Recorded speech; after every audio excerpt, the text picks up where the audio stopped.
When you think of the great empire builders of history, you probably imagine these long, drawn-out reigns, right? Decades and decades of conquest.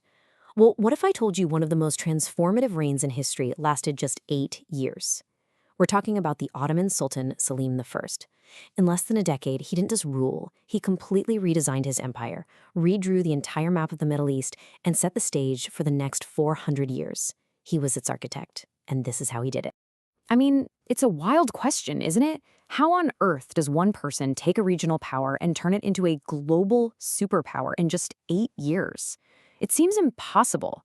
To really get it, we have to start by looking at what Selim had to work with. And let's just say, the foundation he inherited was a little shaky. So, picture this. It's 1512.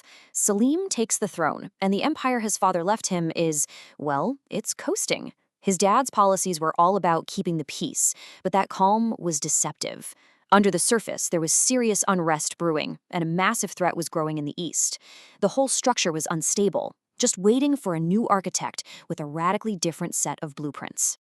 And boy, was Selim that architect. He was the total opposite of his father. Think fiercely militaristic, absolutely ruthless, incredibly disciplined, and when it came to his ideology, let's just say there were no gray areas. And you've got to understand, these weren't just personality quirks. For Selim, these were the actual tools he was going to use to build his empire. This quote pretty much sums up his entire worldview. For Selim, compromise was weakness. The only way to survive, and more importantly, to dominate, was through pure, overwhelming strength. So, with that mentality, he drew up his new blueprint. And it was a complete 180 from his father's policies. No more playing it safe. The new plan was all about aggressive, uncompromising expansion. And he wasn't looking west towards Europe. His eyes were fixed firmly on the great Islamic powers to the east. First item on the to-do list, demolish the competition. And the biggest, most immediate threat on his doorstep was the Safavid Empire in Persia. Now, this was so much more than a simple border dispute. This was deeply personal and deeply religious. At its heart, this was a battle for the soul of Islam. The Ottomans were the world's leading Sunni power. The Safavids, led by Shah Ismail, were a dynamic and expanding Shia empire. And here's the kicker. They were actively supporting Shia rebellions inside Ottoman territory. For a guy like Selim, this was a direct challenge to his authority that he was absolutely determined to crush. So you know a collision is coming. It was totally inevitable. And in 1514, it all came to a head. This was the year that would decide the fate of the entire region.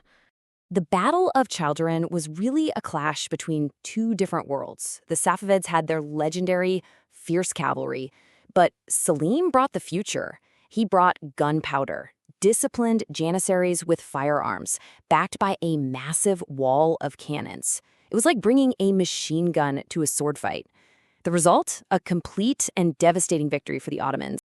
And the fallout from this one battle was massive. The Ottomans' eastern border was now secure. The Safavid threat was basically neutralized for a generation. Those internal revolts snuffed out. But most importantly, it sent a clear message to everyone. The age of gunpowder had arrived, and the Ottomans were its masters. You'd think after a win like that, Selim might, take a break? Not a chance. With his main rival dealt with, he immediately pivoted to his next, even more ambitious project, the total conquest of the Mamluk Sultanate to the south. Now, the Mamluks were the old guard. They were a centuries-old power that controlled Syria, Palestine, and Egypt. But here's the key. They were also the guardians of the holy cities, Mecca and Medina. This gave them immense prestige, making them the symbolic leaders of the Sunni Islamic world. And Selim just tore their empire apart. It's stunning how fast it all happened. In 1516, one battle, Marj Davik, gives him all of Syria and Palestine. Just a year later, another battle, Ridania, and he takes Egypt. That's it. A centuries-old empire gone in 2 years. Incredible. This conquest was a total game changer.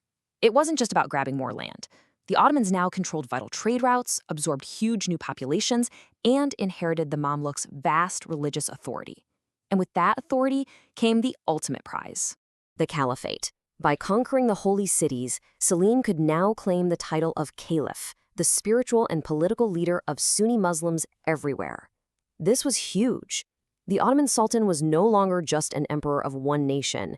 He was now the leader of an entire faith.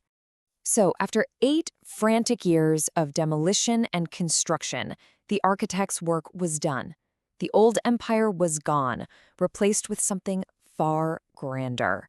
So let's step back for a second and take a look at the massive imperial structure that Selim left behind. I mean, just look at this expansion. It's staggering. In only 8 years, Selim more than doubled the size of the empire. He fundamentally shifted its center of gravity, moving it from the edges of Europe deep into the heart of the Islamic world. And this is why Selim is such a pivotal figure. He's the bridge. His father, Bayezid, created a stable state. Selim took that state and through explosive conquest turned it into a superpower. And in doing so, he laid the foundation for his son, Suleiman the Magnificent, to preside over the empire's absolute golden age. Without Selim, there is no Suleiman the Magnificent. It's that simple. Ultimately, the transformation was total. Through sheer force of will, Selim forged a new destiny for his people. In 8 short, brutal years, he turned a regional player into the undisputed leader of the Islamic world. Which leaves us with a really tough question, doesn't it? There's no denying his methods were brutal. His nickname was Selim the Grim for a reason. But without him, the glorious golden age of the Ottoman Empire might never have happened. So what do you think? Was he a grim tyrant? Or was he the necessary, ruthless architect that an empire needed to be born?